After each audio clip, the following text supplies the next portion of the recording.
Last year, we began working on a project to push Unity to the next level. Joining forces with Passion Pictures and NVIDIA, sharing their wealth of knowledge and experience, we immersed ourselves in the motion graphics industry. This meant that we were able to take techniques and workflows that are used to create Hollywood blockbusters and see how these could be applied to Unity. In turn, we wanted to see how Unity could be used to make a high-quality, real-time rendered short, and what challenges and optimizations this would require. Our team in Stockholm extended Unity, adding features and technology to help Passion Pictures artists create a short CG film. The content production at Passion took 3 months, and we then spent a further 3 months on optimization. The butterfly effect is constructed from multiple Unity scenes. Each scene has multiple shots by switching cameras. Like a real movie, we also animated many cameras in order to give Passion's artists the ability to pick from multiple camera angles in each shot. Like a video editing package, we built live scrubbing into the editor, so that we could scrub through animation and also preview without having to compile. To check full quality, we also added the ability to preview the scene camera in the game view, in order to see the final shot with all post-processing effects. To light the movie, we mixed real-time direct illumination and indirect light, baked into light maps and probes.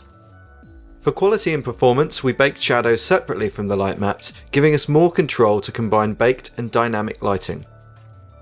For the ambient light in the film, we used HDR image-based lighting, giving us realistic colour from the skybox instead of a single ambient colour and intensity. As the separate scenes of the movie were differently lit, we extended the light mapping tools in the editor, allowing us to automatically compute light map resolution and bake multiple scenes in sequence. We also added a lighting render mode to the scene view, in order to help the artists debug the lighting of their scene. The movie required a range of materials to be rendered, so we created a subset of shaders inspired by the Mental Ray architectural shader. It meant that we could use a standardized single shader throughout all environments, from buildings to cars and even particle effects.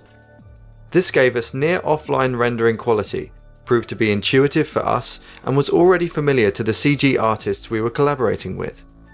We also extended our material inspector, separating shader properties into distinct areas that we could access quickly.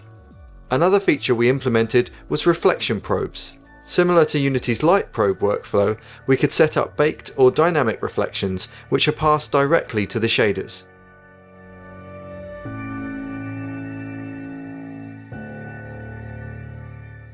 For the character artists at Passion, we added a number of improvements to Unity. For smooth geometry, we used Catmull-Clark tessellation, an industry standard in film.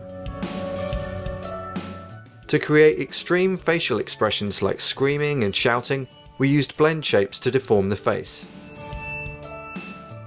Skin was another interesting challenge. We developed a subsurface scattering shader to replicate layers of human flesh and skin.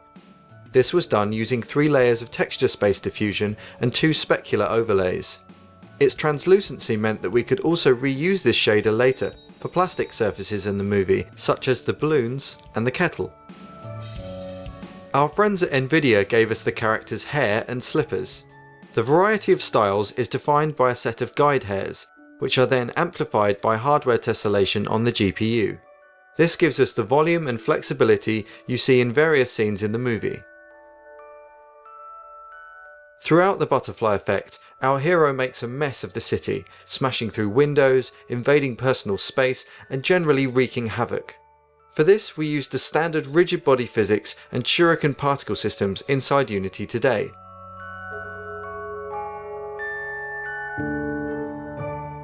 For the grand finale canister explosion, we needed to create something more three-dimensional and more spectacular than particles. We visualize fireballs using animated spheres, and create dynamic surfaces with ray marching and pyroclastic noise techniques. To really push our cinematic quality, we improved upon many of the post-processing effects already seen in Unity.